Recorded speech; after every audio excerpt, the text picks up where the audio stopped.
आप सभी का अभिवादन करते हुए आप सभी का प्रणाम करता हूं। आज के इस आंदोलन में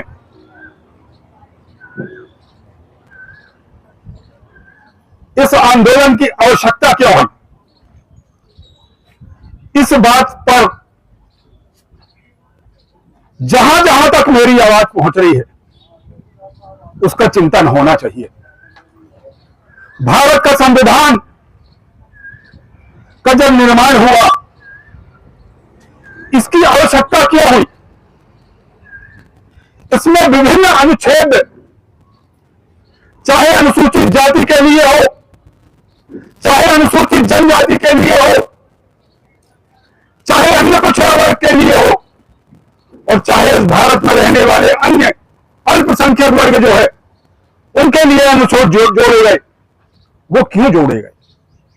चूंकि जब हमारा देश आजाद हुआ तो यहां बहुत सारी अवस्थाएं थी, बहुत सारे लोग सामाजिक रूप से पिछड़ गए थे, उनको समानता का अधिकार देना था।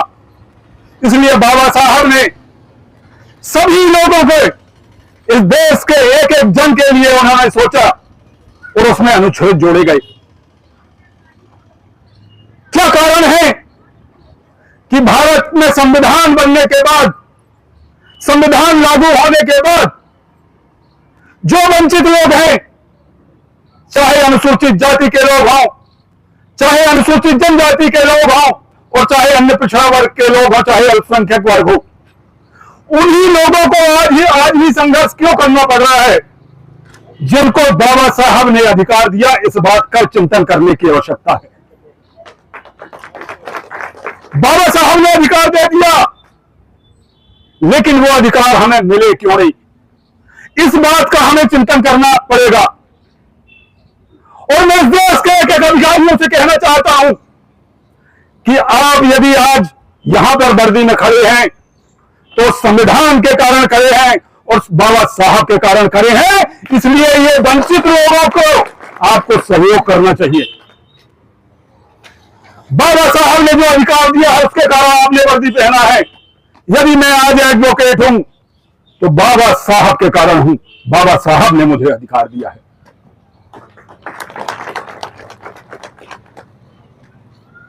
और मुझे, चूंकि मैं ओबीसी वर्ग से आता हूं,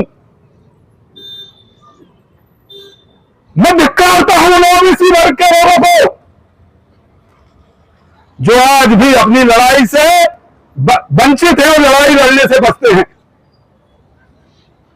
आपको जानकर आश्चर्य होगा कि इस देश के अंदर सिर्फ एक ओबीसी वर्ग ऐसा है जिसकी गिनती नहीं हुई है। आजादी के बाद आज तक ओबीसी इस देश के अंदर कितना है? 10% है, 20% है, 25% है, 50% है। ना तो सरकार को मालूम, ना ओबीसी वर्ग को मालूम, और ना 140 करोड़ जनता को मालूम। इस बात का चिंतन करना पड़ेगा। जब हम माननीय उच्च न्यायालय जाते हैं कि साहब मंडल कमीशन की रिपोर्ट लागू करवा दें, हमें हमारा अधिकार दे दें, जनसंख्या के आधार पर हमें प्रतिनिधित्व दे दें, तो माननीय उच्च न्यायालय हमसे कहता है कि आप तो डाटा लेकर आइए, देश के अंदर आपकी जनसंख्या कितनी है ये बता दीजिए। जब हम भारत सरकार के पास जाते हैं और भारत सरकार से पूछते हैं कि साहब हम तो माननीय उच्च न्यायालय गए थे, उच्च न्यायालय कहता है कि आप अपना डाटा लेके आइए, आप अपनी जनसंख्या बताइए, आपकी जनसंख्या कितनी है। सरकार कहती है हमारे पास कोई डाटा नहीं है, आपका कोई डाटा नहीं है, आपकी जनसंख्या कितनी है भारत सरकार को नहीं मालूम। मध्य प्रदेश में ओबीसी की जनसंख्या कितनी है मध्य प्रदेश सरकार को नहीं मालूम। हम कहते हैं साहब यदि नहीं मालूम तो हमारी जनगणना करा दो, तो भारत सरकार कहती है नहीं। यदि भारत सरकार के पास आप जाएंगे और कहेंगे साहब कि भारतवर्ष में कुत्ते कितने हैं, भारत सरकार के पास डाटा है। भारत सरकार से पूछेंगे इस देश के अंदर बिल्ली कितनी है, आपको मालूम है, भारत सरकार से और किसी जानवर के बारे में पूछेंगे तो भारत सरकार के पास डाटा है, लेकिन ओबीसी का डाटा भारत सरकार के पास नहीं है। इसकी लड़ाई हम लोग लड़ रहे हैं। इस बात की लड़ाई लड़ने के लिए आज हम जेल भरने के लिए आए हैं। मैं ज्यादा नहीं बोलूंगा, लेकिन एक खुशखबरी भी है मध्य प्रदेश के ओबीसी के लिए।